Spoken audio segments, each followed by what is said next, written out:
Shalom, jemaat Tuhan yang terkasih dalam nama Tuhan Yesus Kristus. Berjumpa kembali dalam program Suara Genta, Gemakan Firman Tuhan kita. Hari ini kita belajar firman Tuhan tentang zona nyaman, yang akan kita renungkan bersama dalam Kolose pasal yang ketiga ayat yang kelima. Demikian bunyi firman Tuhan. Karena itu, matikanlah dalam dirimu segala sesuatu yang duniawi, yaitu percabulan, kenajisan, hawa nafsu, nafsu jahat, dan juga keserakahan yang sama dengan penyembahan berhala. Bapak Ibu Saudara yang terkasih dalam nama Tuhan Yesus Kristus, tidak asing bagi kita atau dalam setiap kehidupan, tentu setiap manusia merindukan untuk hidup aman dan nyaman. Apalagi jika setiap manusia sudah masuk dalam fase zona nyaman. Nah, bagaimana dengan zona nyaman yang berkaitan tentang keburukan atau keberdosaan?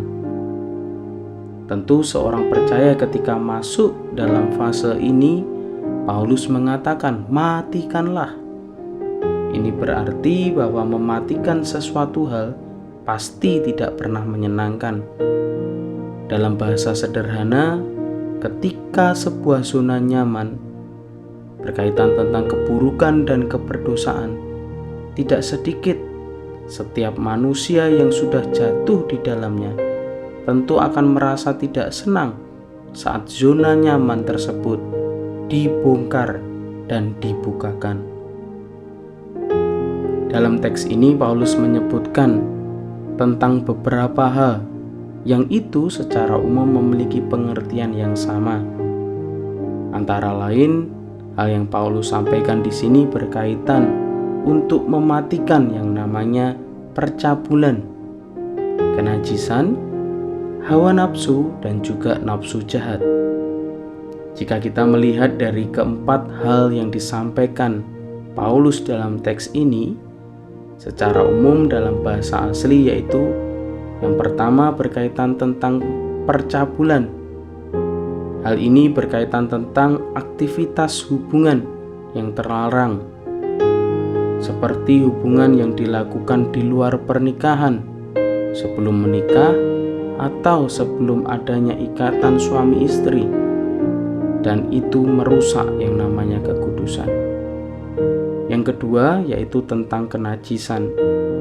Ini berkaitan tentang kenajisan moral, seperti halnya akhlak, perbuatan, dan juga sikap. Dan yang ketiga yaitu tentang hawa nafsu. Yang ini berkaitan tentang keinginan hati yang buruk dan itu tidak terkendalikan. Dan yang keempat tentang nafsu jahat. Ini berkaitan tentang menginginkan sesuatu yang terlarang demi memuaskan dirinya sendiri. Apa artinya? Dari keempat hal tersebut, Paulus menasihatkan dan memberitahukan bahwa semuanya itu matikanlah, bahwa semuanya itu jangan dilakukan. Mengapa?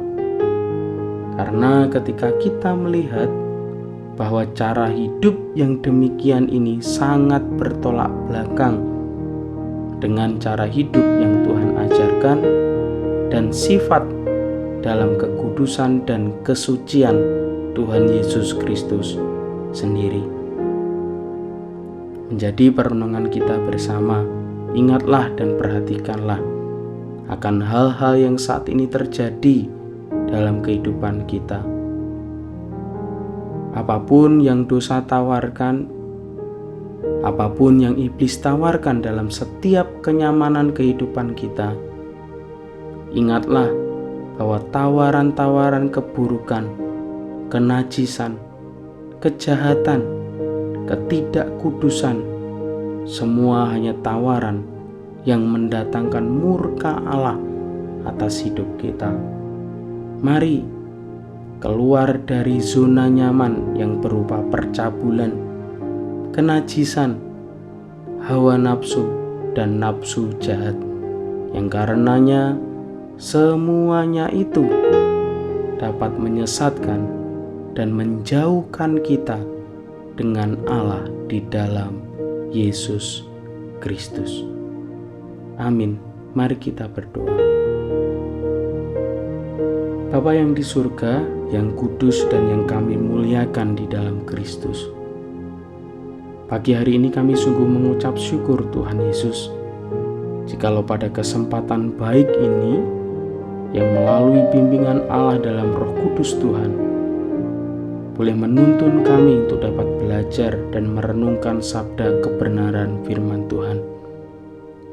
Kami berdoa dan mempercayakan kepada Engkau Tuhan, bahwa setiap benih kebenaran firman Tuhan hari ini, ketika jatuh di tanah yang subur, di dalam hati yang terbuka dan siap untuk bertumbuh di dalamnya, semuanya tidak akan pernah menjadi sia-sia.